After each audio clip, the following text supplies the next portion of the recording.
everyone. Welcome to the Super Healer Podcast. My name is Lori, and I'm very excited today to be joined by Dr. Shannon Sauer-Zavala, who is the author of, or one of many authors, I suppose, of a brand new book coming out that I'm really excited to chat with you all about. It's coming out August 1st, so by the time you hear this, you'll be able to grab it. So absolutely excited to have you. You're a professor at the University of Kentucky, and yeah, clinical psychologist. So maybe just tell us a little bit about yourself as a human first. What brings you to this world and this work? Yeah, absolutely. So I currently, like you said, I'm a clinical psychologist and I'm a professor at the University of Kentucky. In my personal life, I am partnered and I have two daughters. And I think about myself first as a researcher and a treatment development researcher specifically. And I really come to that work from the idea that treatment for any condition and borderline personality disorder, in particular, is really hard to access. And I could make the most difference in the field, in the world, in helping people if I were developing treatments that were easier to get into the hands of people that need them, right? Not trying to kind of force existing treatments into systems where they maybe don't fit as well, and really think from scratch about how do we get the skills that people need to the people that need them. Yeah, which is amazing. And if I remember correctly from Googling you, you're also trained in DBT, right? Yeah. Dialectical behavior therapy. Yeah. Okay. Yeah. Because I when we go kind of into the book a little bit more detail, I was like, there's definitely some BPD-esque lens here, which I love because my life was changed and saved by DBT. But what I love about what you're doing is that it's not just DBT, and it's a lot more accessible, I find, to people who I obviously love Marsha Linehan, saved my life, but not everything she wrote was all that accessible to people. The treatment itself isn't accessible to people, especially if you're trying to do the full DBT. And then also there's a lot of people who have tried DBT, said it didn't work for them. And so then they're resistant to doing anything that says DBT, which this doesn't. So I thought there was a lot of interesting, I don't know if that was strategic or if this is just because it's brand new. Anyways. Yeah. So I think you're hitting on a lot of points that we as developers thought about when we were kind of packaging this.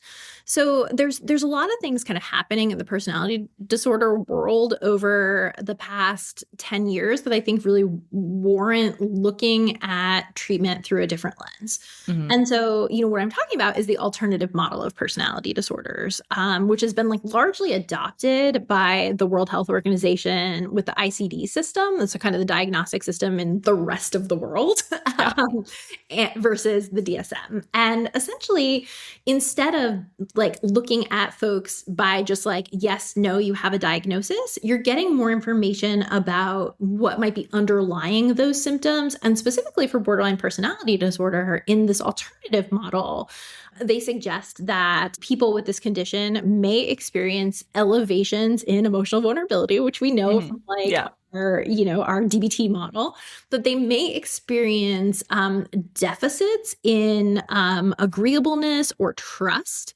And that's not really surprising either, because when you think about the other evidence-based treatments for BPD, like mentalization, like transference-focused psychotherapy, that's really what they're targeting, attachment security, ability to trust in others. And then also that people with BPD may experience disinhibition, so impulsivity. And I would argue that the DBT and these relational treatments, they don't really handle just I'm an impulsive person outside of the context of I'm experiencing a strong emotion or I'm in it with somebody interpersonally. And so for me, when I was thinking about developing a treatment, I wanted something that was comprehensive. When you look at the treatment outcome studies that compare DBT to the relational treatments head to head, they are equivalent. There's no difference. It's just that some people don't respond to DBT and some people don't respond to the relational treatments. And what that says to me is that there's a mismatch. Maybe the relational treatments, people that got that and didn't respond would have their symptoms are driven by Right. emotional processes. And so I wanted a treatment that was like a little bit more of a choose your own adventure, like figure out what it is that's driving your symptoms. Because a symptom, say like substance use, some people use substances because they don't want to feel things, and that works like a charm for that, right? Some people use substances because they're not thinking about consequences and it feels good. And if you target the like it feels good with the emotion vulnerability side of things, that's not going to fix that. Yeah. So I wanted a treatment that like had a little bit more precision there. So that's the first piece. I'll stop there because that's a mouthful. Yeah, no, I love that you're bringing in like these other models in this dimensional aspect. And if people are listening to this and going like, what on earth is she talking about? Go back to May. We had Dr. Stephen Huprick come on, and he talked all about all of this stuff. So if you're listening to this and going like, I need a refresher, that's the episode. I'll link it in the show notes as well. But I really love just even developing new treatments at all at this point, because I feel like, I kind of was diagnosed when BPD was still considered untreatable, or largely considered untreatable, which causes challenges, obviously. And then now I'm, even reading your book, you're like, it's a highly treatable condition. And like, yeah, it is a highly treatable condition. And like, I've only been in this space for like 13, 14 years now. And like the fact that we're developing things, knowing that it is treatable is just like so validating and so hopeful, I think. And it's also hopeful that we're not just like, oh, well, DBT works, so we're just going to go stick with that. We're like, well, DBT works, but like, what else can we do? Like the whole purpose of this is that's not going to work for everyone. It's super freaking expensive. And how can we put different options of healing in the hands of the actual people that need it? Yeah. And that's, I think, what you're doing here. Exactly. Right. And so that's the like ingredients in the treatment piece, which is like kind of informed by, an emotion dysregulation, emotion vulnerability side of things from, what works in relational treatments, and then really pulling from the substance use literature to get some of that disinhibition, impulsivity work into the treatment. And I think that's important, right? It's like an accurate treatment in that it's updated with the science. But I also think like another reason for developing a new treatment is exactly what you're saying, that I think as a field, view BPD through a slightly different lens, or in a dramatically different lens, in that like it is treatable. And when you are, I don't know, it's like in 1993 and you're Marshall Linehan and you're developing a treatment that everyone says is untreatable, you're like, let me throw everything at it. Like we need big guns here. And that of course is going to result in this Cadillac treatment that has coaching calls, that has group, that has individual, that has a million different rules for how therapists are supposed to validate or be irreverent and all of those things. And it works. And that was huge for, I think, changing the narrative for sure. But I think like there's also been, I don't know, how's the way that I want to describe this? Like in some ways, like I think it changes the narrative to treatable, but I think it also like sets BPD up as like, but it's super severe. It needs a specialist, and it needs, it needs really high intensity treatment. And I think part of that, like when you look at the clients that were recruited to be in those initial DBT studies, they specifically recruited folks that had 2 hospitalizations for suicidality in like the previous 6 months. So we're talking about probably the most severe end of the spectrum. But when you look at epidemiological studies of BPD, it's like most people haven't had a suicidal crisis in the past 5 years, right? So it might not be warranted for everybody. And so that's a space that I really wanted to come into. I wanted a shorter term treatment that was just like easier for patients to do. But I also really wanted, so part of the reason there's a workbook versus just like therapists get trained and kind of come in with the worksheets, a workbook is because I really wanted to model it after like the panic disorder treatment, or like the GAD treatment, or the social anxiety treatment, where the therapist generalist clinician can just go on Amazon and order the book and be like, let me leaf through this. Okay, I could do this. You're opening up a wider array of people who could help folks. Yeah, I think that's amazing. Even this, just on the severity piece, like it's even if you have the severity and we have a treatment for it, if you can't access it, then there's no point, right? So whatever you can access is the best that we can do at the moment. And like, obviously there's systemic changes that need to happen to be able to get better access. But until that's the case, we can't just say, oh, but we have a great treatment if nobody's accessing it, or very few people. Right. Or only like wealthy people that don't. Or wealthy, exactly, totally. Wealthy people are very, very, very ill people. And it's like, well, we want people to get to treatment long before they get to the very, very, very ill, right? Yeah. So BPD Compass. I love the name, first of all. This is the workbook and the treatment. And I also wanted to acknowledge that I love the title of it, because I'm finding there's been a shift recently in literature about BPD to arguably, I'm at fault because my podcast is called Super Feeler. It doesn't have the word borderline in the title. But I do think that there's a shift away from putting BPD on the cover of a book, because people are afraid that that's going to limit the scope and that it's going to make people afraid to buy it. And I get that logic, but for people like me who are seeking out BPD resources, I also may not see what I need. So I'll just, if for those of you who are watching the video version, this is I have the digital version, but the BPD Compass workbook. So do you want to tell us maybe how this really came to be? The treatment itself. And what does the treatment look like? Is it just the workbook being used with a generalist clinician? Yeah. So I can answer the first question, like, how did it come to be?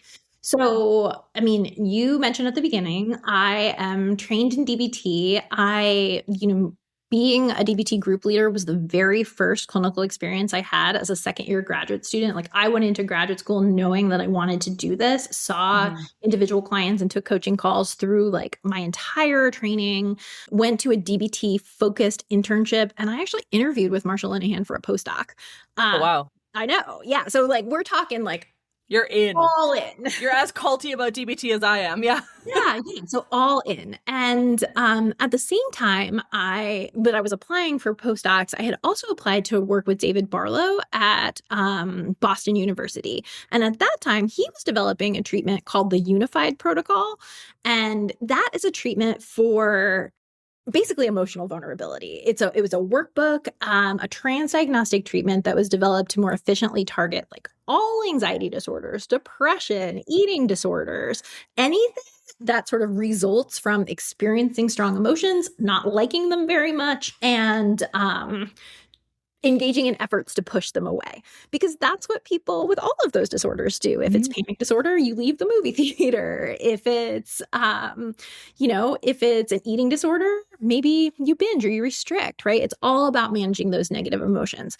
And my mentor at the time, my supervisor on internship, was like, Shannon, you could be the person that could bring the UP to borderline personality disorder. And I was like, not going to lie, I like the sound of that. That sounds cool.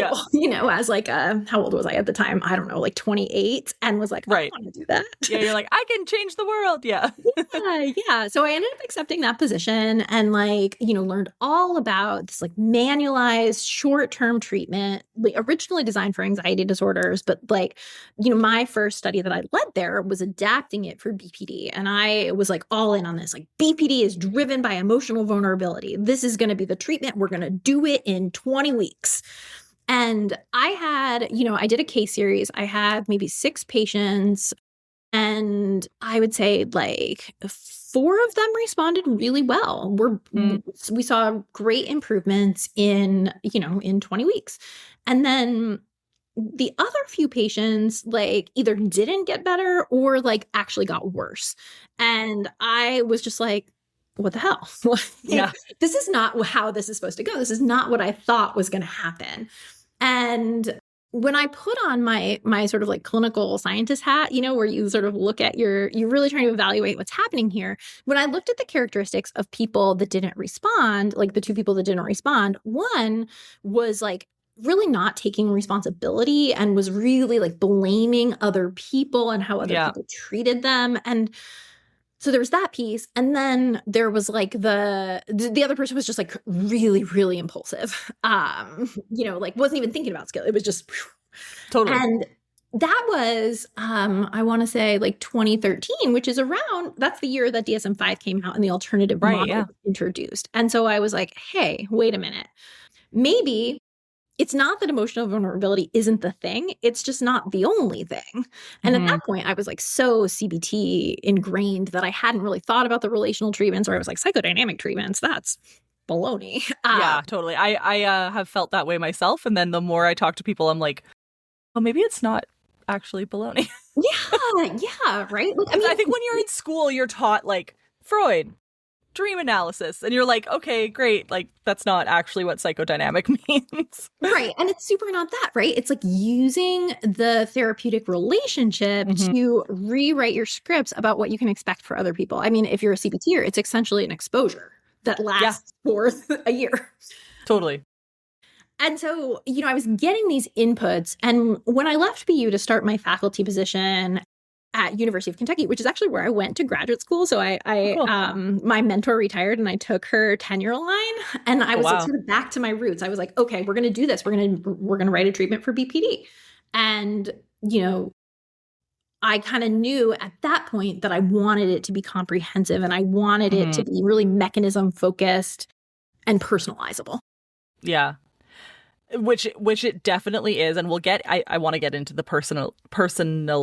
Wow, that's not the choose your own adventure. We're going to go choose your own adventure because apparently it's too early in the morning for me to say the word personalizable. Anyway. Yeah, exactly. It is way more fun. And I loved that about it because I had some reflections of my own on what I ended up needing to focus on.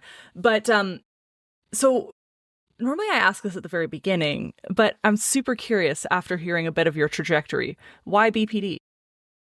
Yeah, I mean, great question. So I think a couple of reasons. So when I took a year off between undergrad and graduate school because I, like many people, did not get in the first time. Yeah. And ended up working at a residential treatment center. And it was like for young adults. So it was people that were in the same life stage as me. And many of the people had borderline personality disorder. And it was really the first time that I had like knowingly interacted with people with BPD outside of like a textbook in my undergrad classes. And I remember just feeling like you are on a different sort of trajectory or path than me, and like just being really like curious and compassionate about like how did that happen? Right. And also seeing like many things that we had in common. And I think like being around people that I felt like had so many attributes that were like me, but like also seeing places where people were struggling. I don't know. Like, I think a lot of times generalist clinicians, or depending on who you're around, right, who's training you, people are like, oh, like I don't treat BPD. But like I had started my career in this place where I was interacting regularly, and it was residential and it was in like a house. So we were just like, hard. Like, yeah, right? Exactly. Like actually interacting and realizing that like we're not actually horrible people 24 hours a day. Right. That have much more in common than not as like both 22-year-olds. Totally. Yeah. I think the residential thing is huge because one of the biggest issues that I think contributes to stigma is that most of the stigma comes from, like, they've done lots of research on like nurses specifically, and it's because you go to emergency room when you're at your worst and they never see you when you're not at your worst. Right. And so totally makes sense that you would have been like, oh, these are actually like regular humans that have some challenges, obviously, but I can relate with them. Well, that's cool. Thanks for that. Yeah, of course. That like history. So you trained in DBT, wanted to do something different, and what was the other model you said? Unified protocol. Unified it's protocol. Diagnostic, 16 session CBT protocol for neuroticism focused conditions. Gotcha. So you kind of took all of these things and went, I'm gonna do something different. So how did you actually develop what came of this? And I want to dive into a bit of the evidence as well. Yeah. So one of the things that I did, so I was at BU, I don't know, for 8 years. So I started as a postdoc and then was promoted to faculty. And at the same time, like Dave Barlow is old. So he was like retired. He was like half around. I mean, the man has retired like 6 times. So, yeah, of course. Nobody like that retires once. He was like kind of retiring. And so I was getting more responsibility. And at that time, we were revising the unified protocol for the 2nd edition. So I got a lot of like behind the scenes on like how you actually write a treatment. Turns out it's like not that you open a Word document, it's like not as intimidating as maybe it seemed, right? At the same time, too, I had also been put in charge of like the training arm of the unified protocol. So I was interacting with tons of clinicians. I was like going all over the country, providing workshops, and had ended up like when we decided we were going to revise it, made a survey and sent it out to everyone I had ever trained to be like, what's working, what's not working. So I kind of knew like how you put together a treatment. And, I think when I returned to UK, I was like, yeah, I mean, now I don't want to just do somebody else's treatment, somebody else's work. Like I have ideas. I want to like, I think I can take all these things that I've collected along the way and turn it into something. And I think timing has not always been my strongest suit because for some reason, summer of 2020 felt like the time that we were going to write this book. Right. Good and bad. I mean, like summer 2020, you had a lot of time on your hands, probably. Well, I had a 18-month-old and a 4-year-old. So okay, no, okay. Choices were made. And, one of the things that like, I don't know, I mean, hindsight is 2020 is that I had taken on practicum students. So I knew that I needed to be running a clinical trial come August, that we had to have a protocol and that we needed to be able to train the therapists and recruit patients into the study. So, so there was like a time crunch. And so we wrote that thing, I think between probably April and July. And we really split it up. So the authors are myself, Matt Southward, who is now an assistant professor at The Ohio State University, but was my postdoc at the time. My first graduate student, Julianne Wilner, who is now at McLean Hospital, she was my graduate student at BU. And Caitlin Hood, who was a graduate student at University of Kentucky at the time too. And so kind of split it up. Like Caitlin was really interested in substance use treatment and dissemination. And so she really took a stab at those impulsivity chapters.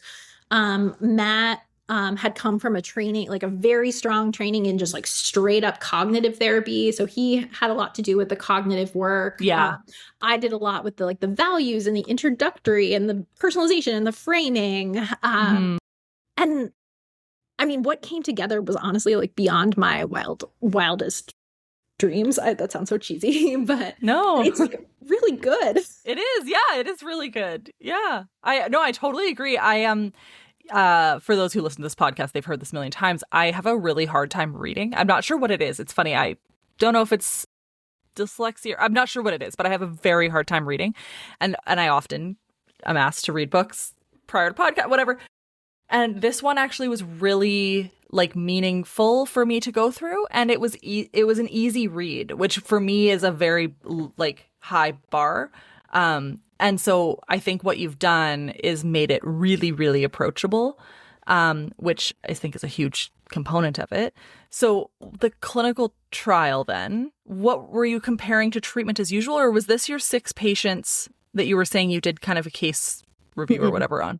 Yeah. So the 6 patients was when I was still at BU, and that was like straight the unified protocol, just narcissism treatment. So this was a waitlist control trial. So patients, it was a like immediate treatment, delayed treatment. So everybody ended up getting the treatment. Just some people had to wait 18 weeks to get it.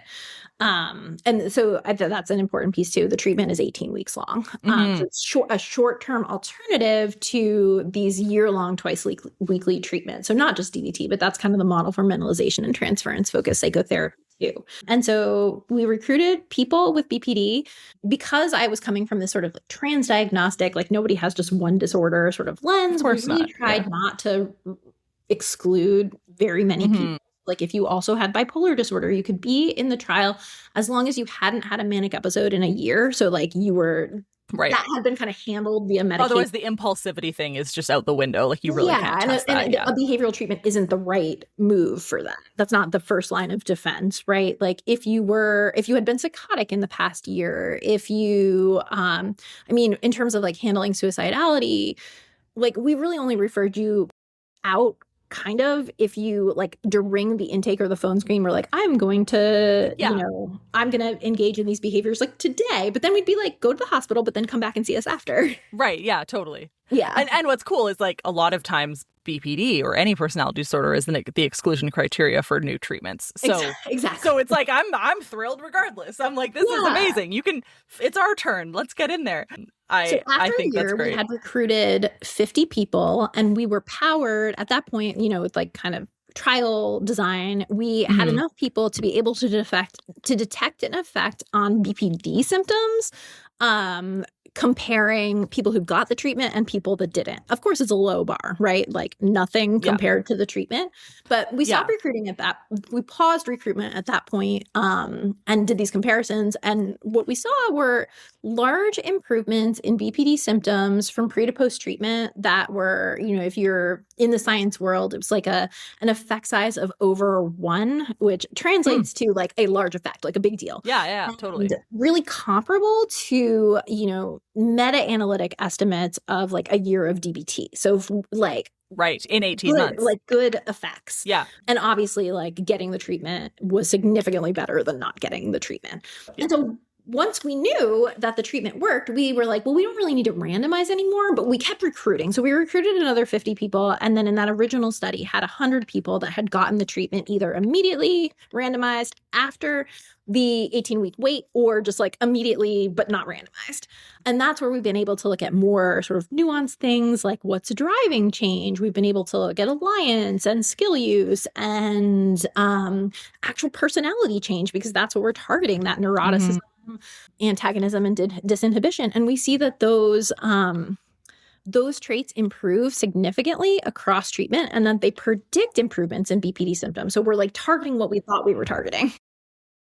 That's fantastic.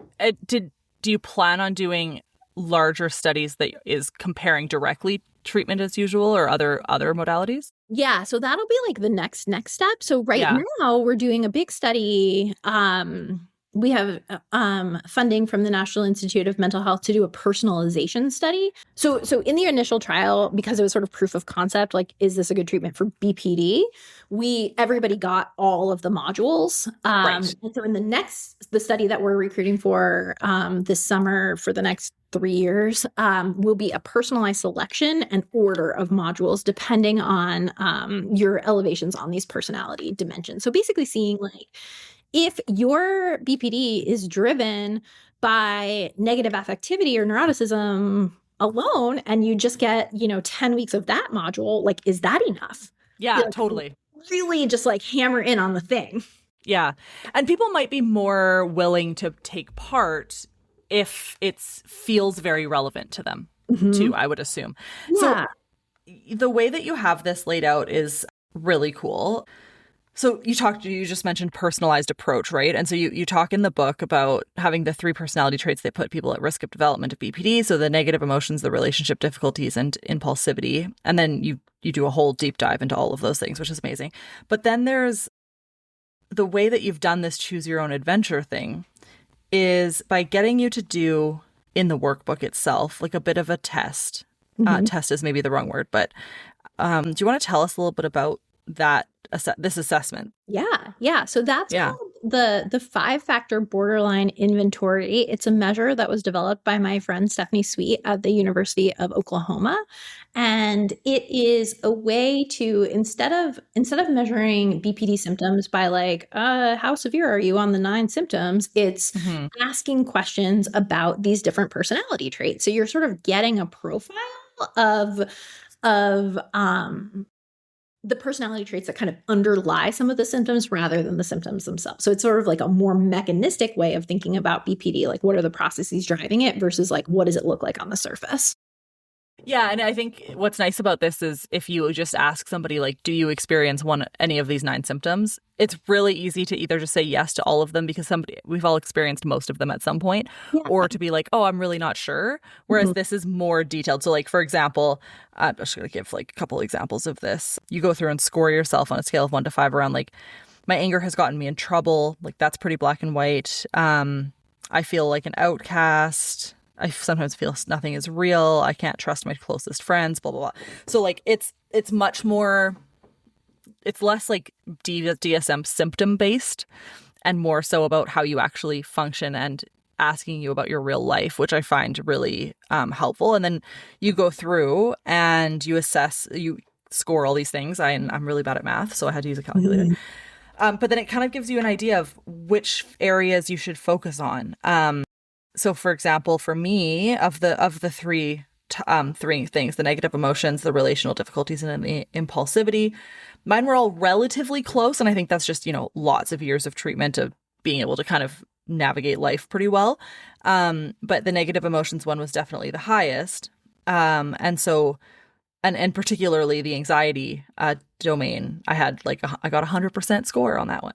So I think it was cool for me even to go through and see, like, for example, it talks about anger, anxiety, and sadness, identity difficulties. And I got a 6 on identity difficulties, but a 20 out of 20 on anxiety.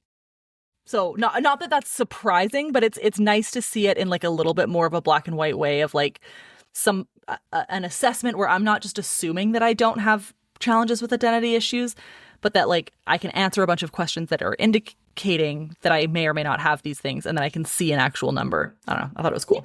I mean, and how much more like information is that than like you have BPD? 100%. Right. So much more And information. that's the idea.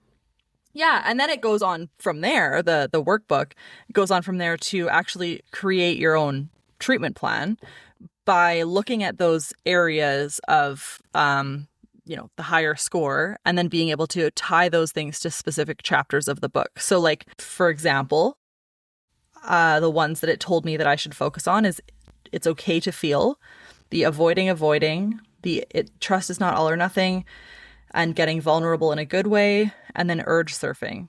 But there was a few things where like celebrating small wins, I don't need to do that chapter because I do that all the time. That's really my bent. Like my whole thing is about like strengths-based celebrating wins. Like so to me, if I was going through and being like, oh my God, I have to go through every single chapter and like I have to do a chapter about something that I'm really, really, I know I'm really good at, that would be more frustrating. But being able to kind of like decide as you go, and you could, of course, I'm sure there's benefit, like you said, you guys had gone through everything. Sure, there's tons of benefit in that, but it was nice to be able to kind of pare it down to things that I might have needed more than others. Yeah. And when you think about celebrating small wins, right? Like focusing on what is the most crucial means you're going to get like early Yes. traction, Yeah. You don't have to wait for a long time to get something that feels relevant to you. Totally. So what do you find the most exciting about this book and modality? Oh, that's a great question. I think when I was developing it, if you'd asked me, I would have said the ability to personalize it, and the fact that it's short term. But honestly, like my favorite part of the treatment is the values identification and the values pro part of the book. And I think it has become my favorite just by virtue of having gone through those skills with actual people. We originally included the values because we thought, oh, like this might be like good for identity. Like this is cool. Like let's do this. I like doing values work, in my sort of like general practice. But what I didn't really realize while we were writing it, but just sort of like kind of happened naturally, is that I don't want to be in the business of telling my client what behaviors they should change, what's a good or bad behavior, right? Like I want them to think about like how do they want to show up in their relationships, in their work, in their approach to health and wellness, in their citizenship, in their spirituality. And like then the question just becomes, well, does this behavior take you farther away or closer to your values? And It makes practicing skills more motivating, right? Because we have Yeah. something moving toward instead of just like stop doing that. And it is, oh, I forgot. I totally lost my train of thought. But Well, values. I assume that it would also help with identity, like understanding who you are as a person, if you can understand what your values are. So I think Yeah. that could kind of cross that box off as well. I think that that's true. I mean, it's really interesting. Like I love doing values with my like college student Yeah. clients.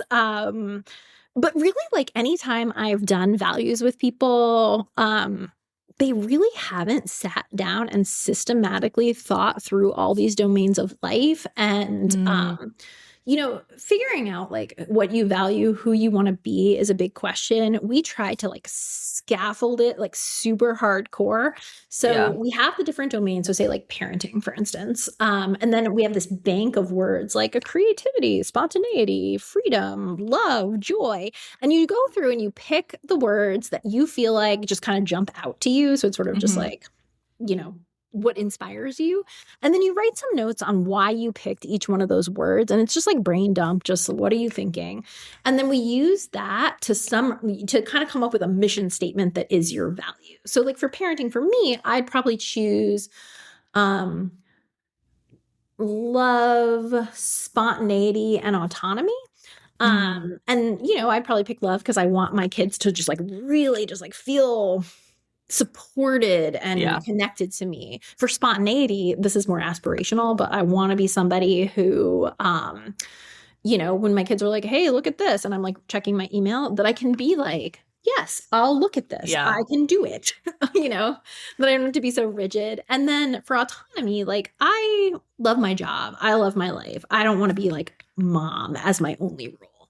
Yeah. And so coming up with those just those like little phrases helps me to think about, okay, so what's my value here? Well, I guess I strive to be fun and in the moment with my kids while also reserving time for myself. Yeah. And that, it just helps you get there. So we tried to really scaffold it. And the coolest thing is during the trial, working with people, we would get to the behavior change module and, we'd be asking them to engage in behavioral experiments. And, they'd come back and they'd say, just like spontaneously, not prompted by us, "Oh, well, it was really hard, but it was in line with my values. So I did it anyway." It's like, oh my God. Oh, that's amazing. Don't you love those small wins where you're like, or even, I mean, I don't even know if I would call that a small win, but like to see things being used in practice is so amazing. Yeah. And just the language being adopted. It's so cool. So for those people listening who maybe can't get into treatment, whatever that treatment is, there's plenty of people listening that's a problem. Finances are tough, all that jazz. Do you recommend them picking up this book without a clinician supporting? Or is it really designed to be used in partnership with a clinician? Yeah. So the book itself, when we wrote it for publication, it's very similar to the workbook that we used in our trial, which was led by was like weekly meeting with therapists. It's very similar to that workbook, but we did like really like thoughtfully go through and design it to be something that you could go through on your own. Mm-hmm. Another thing that I also tell people with it is that like, and we touched upon this at the beginning, like a lot of times BPD specialists have a long wait list or they don't take insurance, and so, another thing that we can recommend to people is like, if you get this book and you have like just like a generalist provider, CBT provider, you could take the book to them and be like, let's go through Mm-hmm. this together. I was actually speaking to a BPD advocate a couple days ago about the book, and she was like, man, like, the therapist that I had worked with for years, like she was game to work with me, but she was just like, I just don't have the expertise. And we Yeah. worked together for years and we got there. And I was also doing DBT skills group that she had recommended, but like this would have saved us so much time and she Mm-hmm. would have been game to work through this with me. So I think that's another application of it. And I will say like the book, think it's like $25 on Amazon US. But like, if that's a hardship for you, like email me and don't tell my publisher, but I will send you a PDF. Excellent. That is very kind of you because yeah, I mean, I think the access issues are real and you know, $25 might not be the end of the world to you or me, but for a lot of people that might be, right? And yeah, I really appreciate that. I also, you know, shout out to the publisher. I do really like that they add the worksheets online for free as well. I don't know if it's all of them. It seems like it is pretty much all of them. It's pretty much all of them.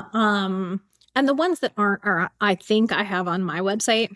Oh, okay. There's Gotcha. a couple that are like embedded in the chapters, like not Yeah. like work forums. Those ones I think like are not up there currently, but like could be and should be. So that's some follow up with them on. Yeah, totally. I like that because I'm like a markup person. Like I need to write things down and then but once I write them down once, then I'm like, oh, I can't go back and write it down again. And so I really appreciated that you could because you could just print out a couple sheets from the workbook and then they have the it's not a diary card. I don't remember what you call it now, but essentially a diary card, the symptom tracker that's in here as well that you can like kind of track your symptoms and your skills use over time. If I was a keener, I would you know, get a little duotang or a binder or something and print out all of those and then do it every week. And I can totally see the benefit, even just for me, having read many DBT books, more than I probably should, and having done a lot of therapy and things and working in the mental health system, it was a refreshing take, I'll say, that still really applied to BPD, obviously, and still felt from my perspective, DBT informed, and CBT informed, which like obviously I kind of see that everywhere. So I'm probably overthinking it more than most people are. But because of that, I really just appreciated the simplicity, but the gentle challenge. You know, I think if I remember correctly, there's some point where you say like, you know, you might want to skip a chapter because it's too difficult, but like I really encourage you come back to it. And there were actually a few bits, I can't remember which ones now, but I can go back, where I was like, nope, I'm uncomfortable. Like, I'm uncomfortable with this. I don't want to do it. And then I was like, okay, Lori, well, that's a sign that you probably really need to do this one. You know what I mean? Like, I don't care how uncomfortable you are, but like, you should probably get there. It's not like they're asking you to do something like inappropriate, right? And so it was a helpful reflection tool for me. And again, like it's an easy read, which I very much appreciate. Yeah. I mean, that really means a lot to me. And I think like, you know, it sounds like for you, there's enough like familiar that it felt like credible and, you know, Totally. in the right direction, but some like new stuff too that felt like fresh and like would be a good challenge. And I mean, that's exactly, I mean, I am a CBTer and a DBTer, so it makes sense that it would sort of smack of that and like bring in some of the other things that we know work as well. Yeah, and we should do that, right? I think all modalities should be flexible and willing to bring in things that others, you know, have that are more beneficial. So yeah, I love to see it. Yeah, it's the kind of thing where I feel like because it doesn't talk about each symptom individually, except I guess impulsivity, it kind of does, but it feels less significant, like less big in a sense. Like I'm not trying, like hypothetically, I'm not trying to tackle the fact that I dissociate every day. I'm trying to like, you know, feel more or whatever, right? Yeah. Like it's like a bit more like layman's terms, I think, than maybe some books are, which is like incredibly needed. And especially if, you know, if you speak other languages and stuff, like you can't read Marsha's 1993 text. Like that's not going to happen, you know? So I read it because I teach a class on DBT every fall. I know, I've read it too. It is a challenge, but that one, but like, you know, this kind of thing I feel like is really not, and could totally be used by clinicians. So is there anything we haven't talked about that you really wanted to talk about? Let's see. So we've talked about the personalization part. We've talked about like use with generalist clinicians or self-guided. So we talked about access issues. I mean, we've talked about like targeting personality traits. I think the only other thing really to say about it is like the approach to skills.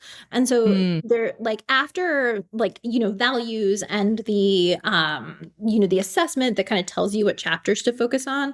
there's like the, the modules for negative affect or emotional vulnerability, for relational issues or trust, and for impulsivity.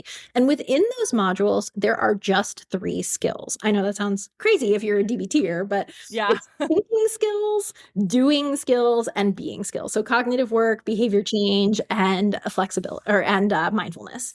And, we do that for a couple reasons. But really the main reason is that there's some research that suggests that getting really good at fewer skills is actually better for you than just like having a huge repertoire to choose from. Right, because you never use them. It's like you get overwhelmed. Kind of. Yeah. And it's repetitious on purpose. So if you need to do, like, there are definitely nuances, right? So when you're doing thinking skills for negative emotions, it's like a CBT thought record. When you're doing thinking skills for relationships, we do this like dimensions of trust exercise where it's like specific to like black and white thinking about trust. Nuances to it, but it's like the same underlying principles. And, it's that like the more you practice, and like you don't need a whole new skill for relationships than you do for your emotions, right? It's like apply the same skill, get really good at it. And I guess the only other thing to mention, kind of related to the skills, related to the personality dimensions, is that these treatment targets, negative emotions, relational difficulties, and impulsivity, they are transdiagnostic. And so, the average number of diagnoses that the people in our trial had was 3, right? Like, so people are not coming in with BPD only. Yeah. I don't know anybody that has BPD only. Yeah, right. No, totally. The most common comorbid condition was social anxiety. Oh, one thing. We did it like a daily diary study where we looked at the most frequent emotions experienced by people with BPD, and it was anxiety, not anger, as the diagnostic criteria would make you think. But it's anxiety. And so by targeting how you respond to your negative emotions, our clients see improvements in depression and anxiety and eating disorders, in substance use disorders. Same deal with like impulsivity and substance use disorders. And then for like trust, right? Like, I mean, again, like I'm sure this is like a frequent topic on your podcast, right? But like many people with BPD have experienced traumatic events, but not everybody, right? And it's not everybody. Most, right? Like probably half, or close to half. And targeting trust is important for everybody, but might be particularly important for people that have had those experiences. Yeah. And you can also prioritize not only in the do them or don't do them, but like rank. Right. Yes. So like if I'm entering a new relationship, for example, or a new job, and I know that I like need to really prioritize my interpersonal stuff, you can focus on that. Whereas with DBT, I mean, obviously with your initial, like your one-on-one clinician, you could do that, but it's more so about like you start with mindfulness, then you do emotion regulation, then you do stress tolerance, right? So it feels more applicable to like your current state. And I wouldn't be surprised if like a year from now I go back into this book and realize that like the few chapters that I didn't do are actually now the ones that I really need to do, right? Yeah, and again, that's why I really like the ability to print out pages, because I hate a messy page. So we're going to do a giveaway of your book when this episode comes out. So I'm super excited about that. It comes out, as we mentioned, August 1st. Is Amazon the best place to buy it, or was there a different place? Yeah, so Amazon is probably the easiest place to buy it. But on my website, I figured out how to like link to my uber local bookstore that is amazing. Yeah, so it's like a children's bookstore, but they also have like a very small adult section. And the daughter of the woman that owns it is like in my daughter's 2nd grade class, like uber cute. Yeah. No, that's amazing. Well, yeah, I mean, we did that with another episode that just came out as well, trying to like, obviously Amazon's the easiest. Sometimes if we're in Canada or other countries, it's the only option for certain things. But definitely trying to find it at your local bookstore first, obviously, is the best call. So I may send me the link of that uber local one, and I'll see if I can find a Canadian version that has the book. But of course, it's just coming out, just super recently. So my final question is always, what do you like most about working with people with borderline personality disorder? Yeah, that's a great question. And honestly, like, I think you'd be hard pressed to find a group of people that are trying so hard. I think like sometimes the trying gets misunderstood because it isn't effective, but like people are out there, they're trying so hard. They want so badly to like do right in relationships and, move forward with their goals. And I think too, like when you work with people for like a little bit longer than the 12 sessions that you would to treat panic disorder, you just like are rooting for people so much. And I just like that. Yeah, that's a brilliant answer. I don't know if I've heard that answer before, but it's so true, right? Like we're in so much emotional and often sometimes physical pain that we're trying so hard to get out of it. And like you said, sometimes that gets misconstrued. And it shouldn't, but it's humans. Humans will do that. They like to misconstrue and mind read. Hard out there. It is really hard out there. So where can everybody find you? Yeah, so probably the most direct place to find me is at my website. And it's just my name, so shannonsauer-zavala.com. Confusingly, I have a hyphenated last name, but there's no hyphen in the URL. Okay. And I'll put that in the show notes as well. So you can find Shannon there. Other than that, you're on Instagram as well, right? Instagram, yep. So at self.made.personality. So the idea that you can self-make who you are. And I'm on LinkedIn just under my name as well. Amazing. Well, I'll link those as well. Thank you so much for everything that you're doing. And please thank the rest of your team as well, because I know that this kind of work is like, one person often speaks about it, but it's a team effort.